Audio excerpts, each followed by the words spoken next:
telling me why? Not at all. I don't like being led into a trap. I'm the man they call Vint Bonner. The Restless Gun didn't play by the rules. It was a Western that broke the cowboy code before anyone knew there was one. The star walked away from Hollywood's biggest payday. The gun wasn't loaded half the time, and one episode it got banned before it even aired. These are 20 weird facts about The Restless Gun. And the bonus? The show's most dangerous stunt wasn't a fall or a gunfight. It was something nobody saw coming. Draw fast. This story rides hard. Before Vint Bonner rode across television screens every week, John Payne was Hollywood royalty. He'd starred opposite Betty Grable, danced with Alice Faye, and sung his way through Technicolor musicals that packed theaters coast to coast. He was a leading man, a crooner, a face that sold tickets. But by the mid-1950s, something changed. The musicals dried up, the roles got smaller, and Payne found himself at a crossroads most stars never see coming. So when NBC came calling with a Western series, he didn't see it as a step down. He saw it as survival. Television was the future, whether movie stars liked it or not. Most of his peers refused. They called TV beneath them. Cheap, disposable, a wasteland for has-beens. But Payne signed on immediately. He took a pay cut, traded Paramount's luxury for grinding weekly schedules, and became Vint Bonner, a wandering gunman with a conscience. It wasn't glamorous. It was work, hard work, 6-day weeks, dawn calls, endless retakes under the California sun, but it kept him in the game. And in 1957, that gamble made him a household name all over again. The Restless Gun had a problem from day one. Budget. NBC wanted a prestige Western to compete with Gunsmoke and Wagon Train, but they didn't want to spend prestige money. So producer David Dortort, the man who would later create Bonanza, got creative. He stripped everything down to bare bones. One main character, minimal recurring cast, no elaborate sets. Vint Bonner was written as a drifter specifically so they wouldn't have to build a permanent town or establish ongoing locations. Every episode, he rode into somewhere new, solved a problem, and left. It was efficient, it was cheap, and it let them reuse every standing Western set on the MGM backlot without anyone noticing. Props were borrowed, costumes recycled, guns passed from show to show like hand-me-downs. One rifle Payne carried had previously been used in a dozen other Westerns and would go on to appear in dozens more. But here's the strange part. The limitations made the show better. Because Bonner never stayed, he never got comfortable. He couldn't build relationships or settle down. The restlessness wasn't just in the title, it was baked into the structure, and audiences felt it. Every week, a man with no home, no family, no ties, just a gun and a moral compass pointing wherever trouble waited. You.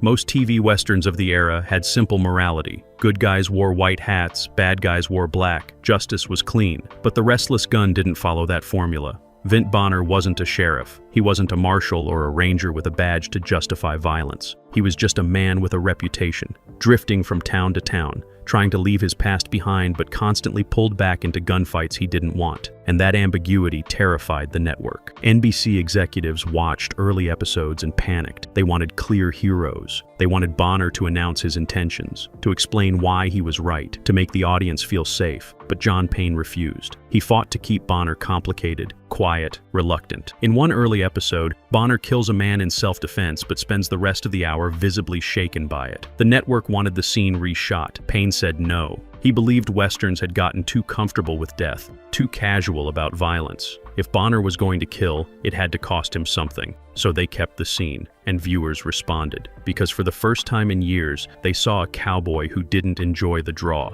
The Restless Gun became one of the few Westerns where the hero actually seemed tired of fighting, where survival felt like a burden instead of a triumph.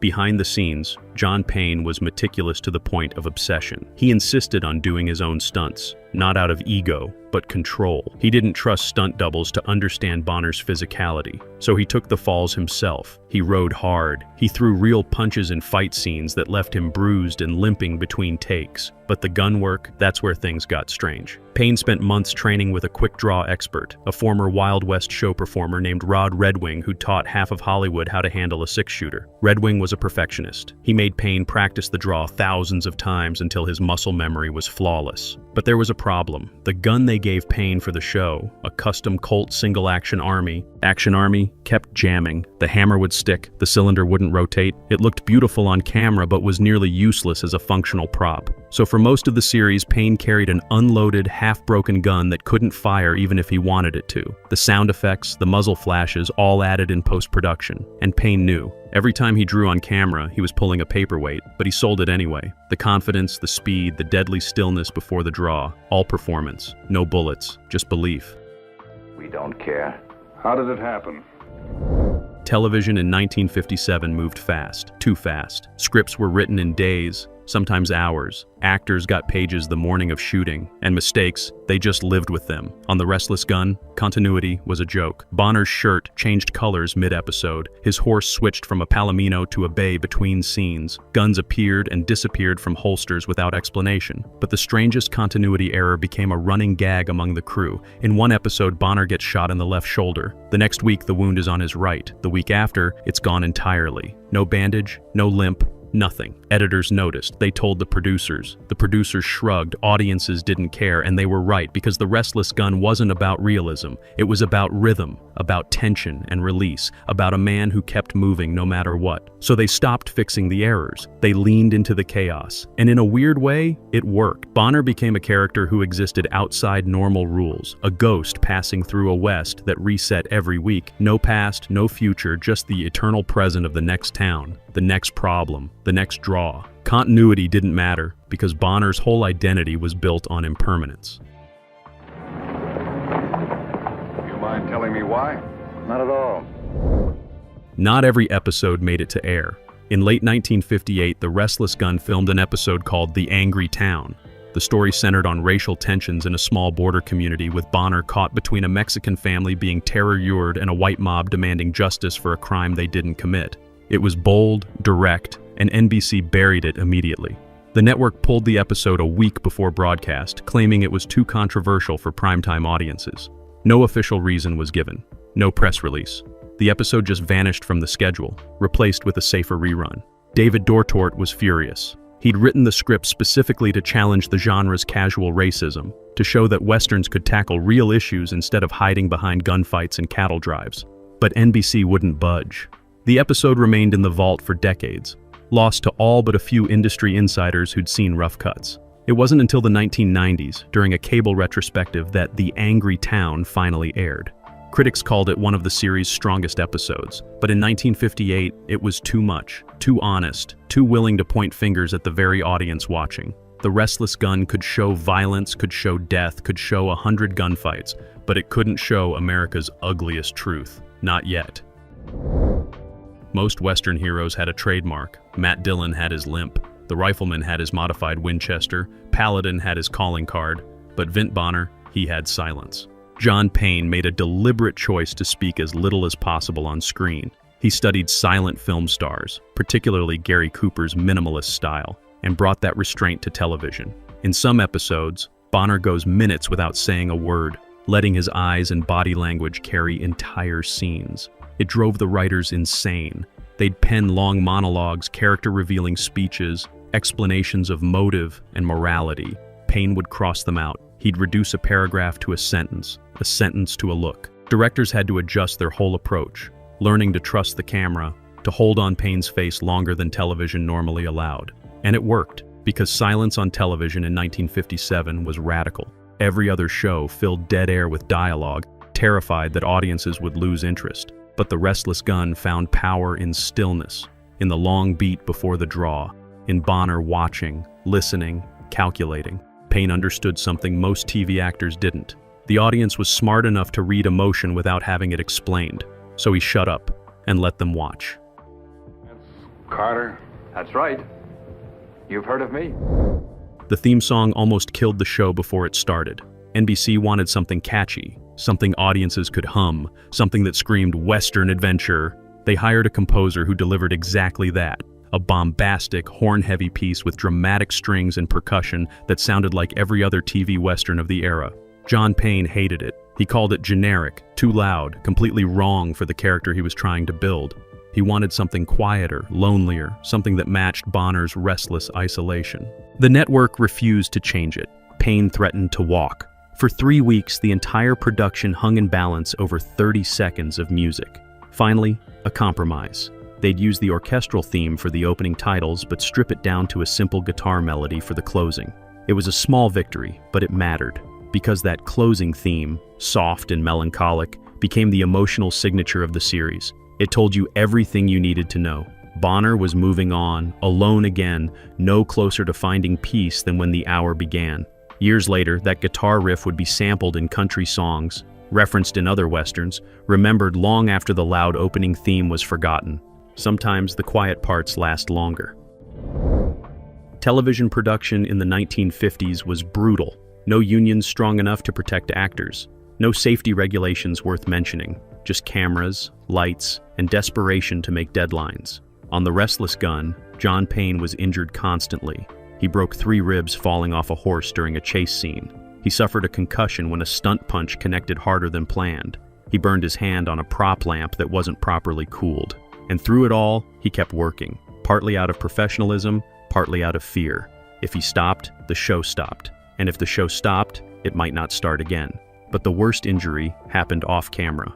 Between seasons, Payne underwent surgery for a chronic back problem aggravated by years of stunt work. Doctors told him to rest for 6 months. He took 6 weeks. When he returned to set, he was barely healed, moving stiffly, clearly in pain. The crew wanted to adjust the shooting schedule, to give him lighter days, fewer physical scenes. Payne refused. He said Bonner couldn't show weakness, couldn't slow down.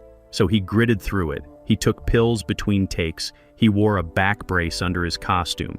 And he never let the audience see it, because The Restless Gun wasn't about suffering. It was about endurance, about a man who kept going no matter what the cost. Most TV westerns filmed on the same few California ranches. Vasquez Rocks, Iverson Ranch, Corriganville, locations so overused that careful viewers could spot the same boulder formations in a dozen different shows. But The Restless Gun pushed further. David Dortort wanted authenticity, wanted landscapes that felt genuinely remote and dangerous. So they ventured into less accessible locations. Box canyons hours from Los Angeles, desert stretches with no roads, no facilities, no escape if something went wrong. And in one episode, something did. They were filming a chase sequence in a narrow ravine when the weather turned. Rain came fast and hard, turning the dry creek bed into a rushing torrent within minutes. The crew scrambled. Equipment was abandoned. Actors ran for higher ground. John Payne grabbed a camera operator who'd slipped, pulled him up just as the water surged past. They made it out, barely. Lost 2 cameras, a sound cart, and an entire day's footage.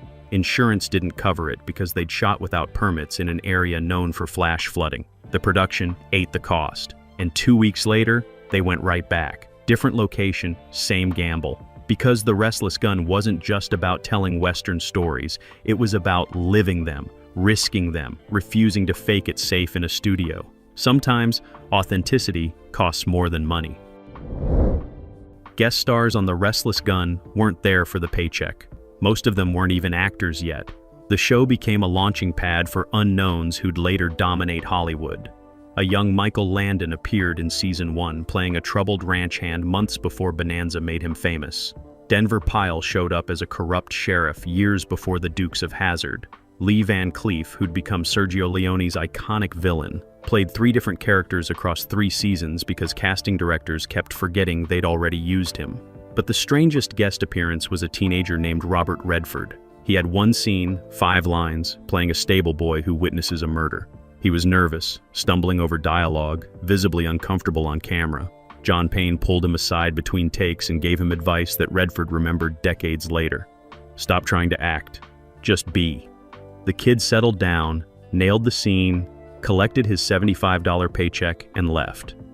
Years later, after Butch Cassidy and The Sting, after becoming one of cinema's biggest stars, Redford admitted in an interview that The Restless Gun taught him more about screen acting than any class ever did.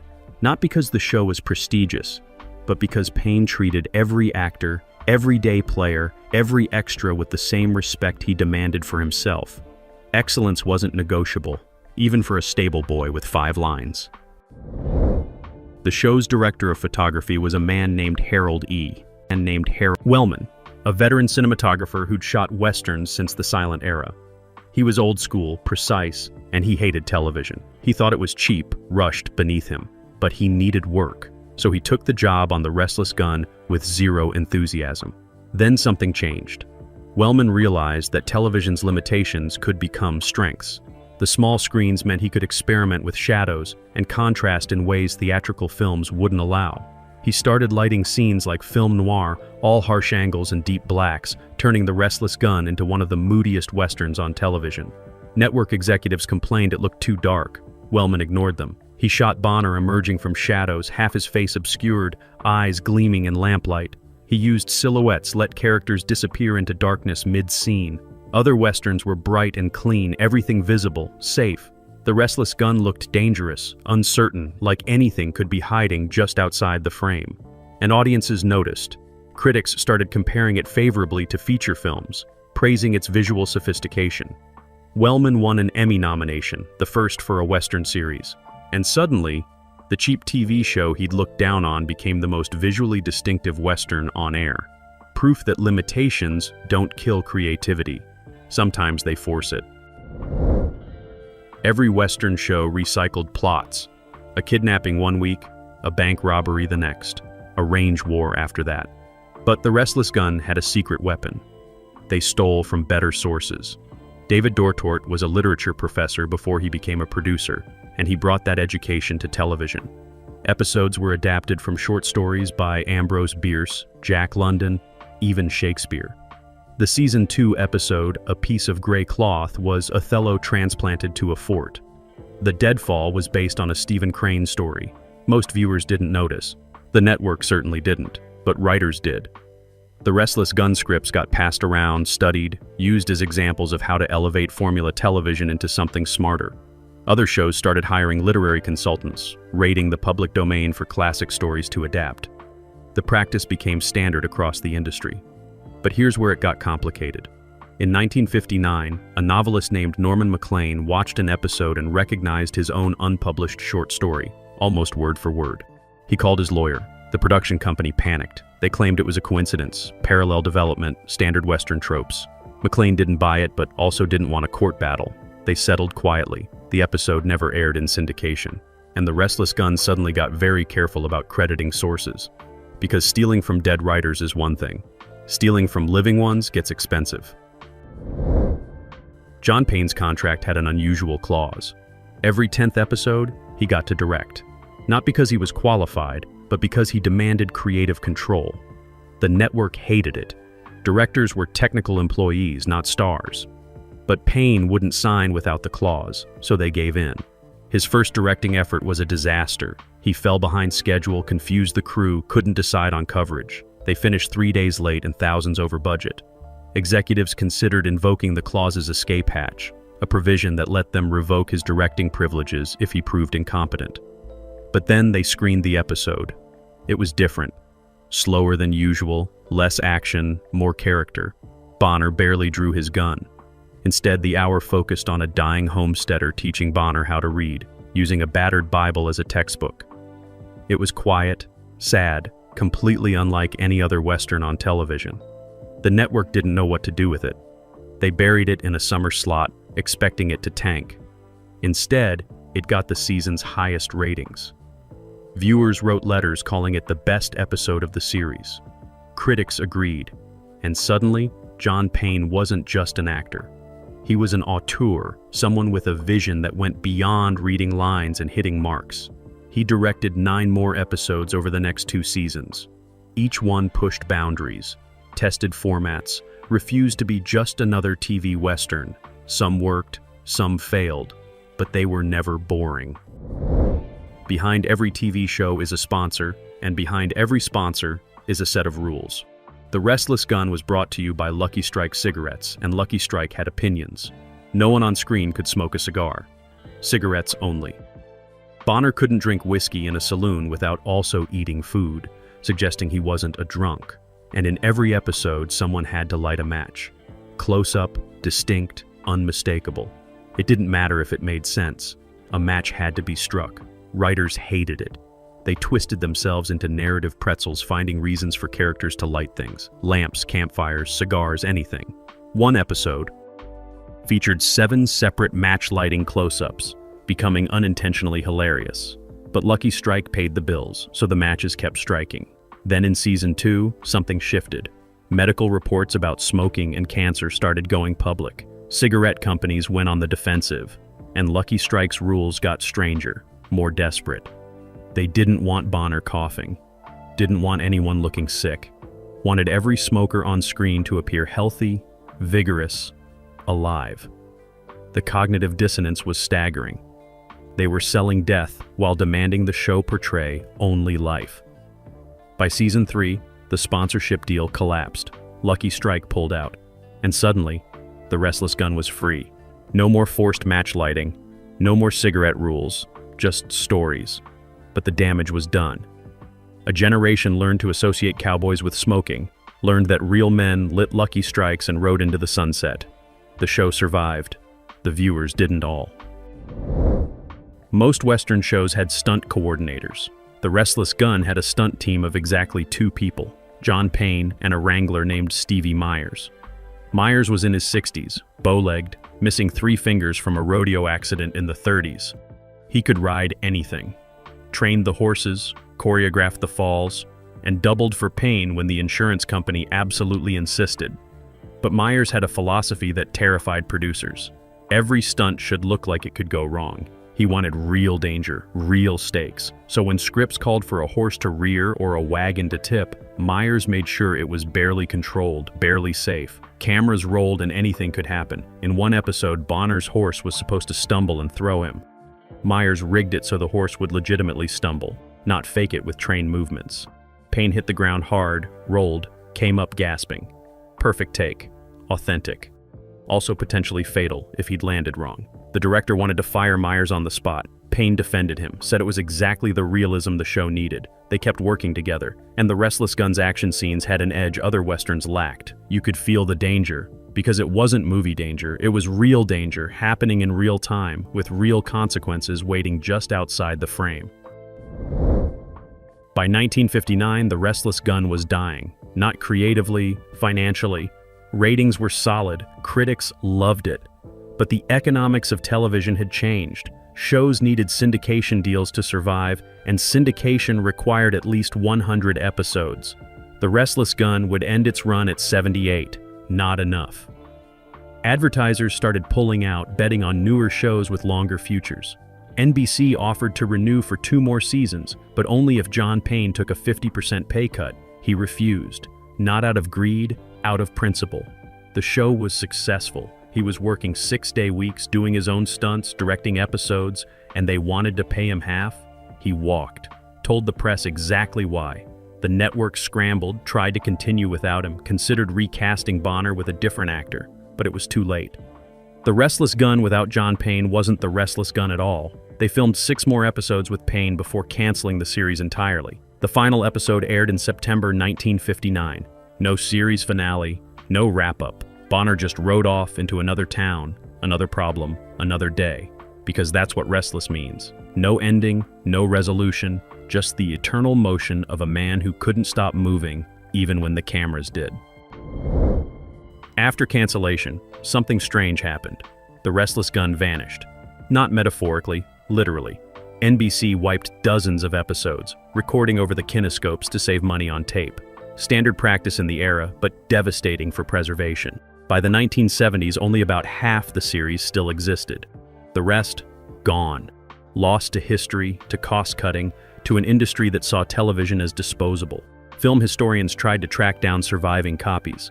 They found a few in private collections, a couple in foreign television archives where episodes had been licensed and preserved, but entire seasons remained missing. Then in 1983, a warehouse in Burbank caught fire. Inside were master tapes from dozens of old TV shows, including 12 lost episodes of The Restless Gun. Firefighters saved most of the building, but the Restless Gun tapes were destroyed, melted, unrecoverable.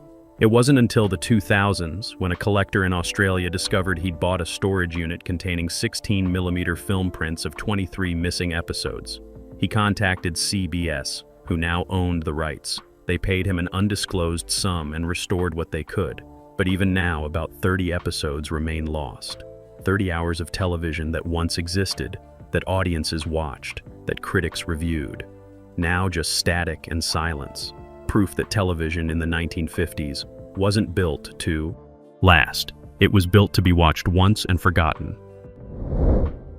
John Payne never escaped Vint Bonner. After The Restless Gun ended, he tried to return to films. But Hollywood had moved on. The roles weren't there. Younger actors had taken his place. He did guest spots on other TV shows, took character parts in B-movies, even toured in summer stock theater. But everywhere he went, people called him Vint, asked about the gun, the horse, the next episode that would never come. He grew to resent it. In interviews toward the end of his life, Payne was bitter about being defined by 3 years of television. He'd had a 30-year career before The Restless Gun. Musicals, dramas, war films. But none of it mattered. He was Bonner, forever. The role that saved his career became the one that buried everything else he'd done. And the tragic irony? Payne had created a character so compelling, so fully realized, that audiences couldn't see past him. He'd succeeded too well, made Bonner too real, and in doing so, erased John Payne entirely. When he died in 1989, his obituary led with The Restless Gun. Not the musicals, not the films, just the wandering gunman who couldn't find peace. It's fitting, in a dark way, because neither could Payne. He spent his final decades drifting, restless, looking for something he'd lost somewhere between Hollywood's golden age and television's disposable present. He never found it.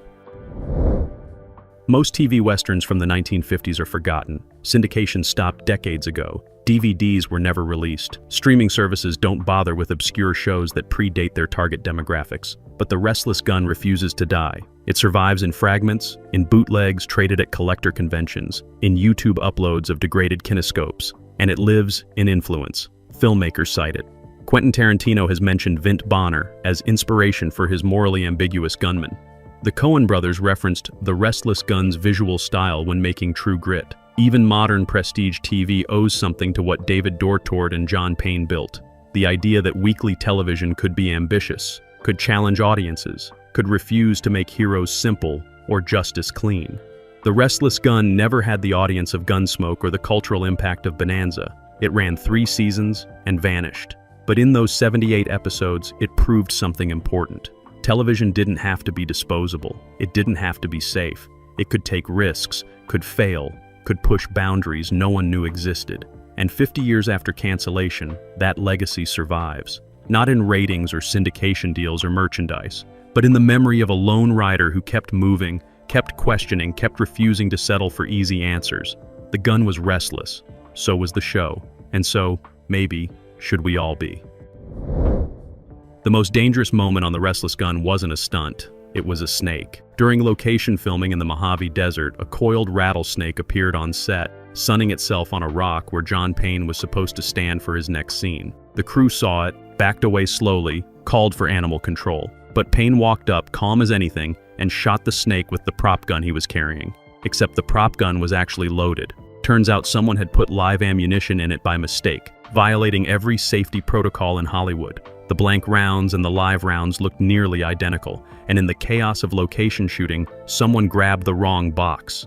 Payne killed the snake, and then he turned white. He realized what could have happened if he'd drawn on an actor in the previous scene, if he'd fired during rehearsal, if anyone had been standing behind the snake when he pulled the trigger. Production shut down for 3 days. Everyone was interviewed. New protocols were implemented. The armorer was fired, and John Payne never forgot. Years later, he'd tell the story at parties, laughing it off, but people who were there remember he wasn't laughing on set, he was shaking. Because The Restless Gun almost became something else entirely. A cautionary tale, a tragedy, a legend for all the wrong reasons. The snake died, everyone else lived, and somehow, the show kept rolling.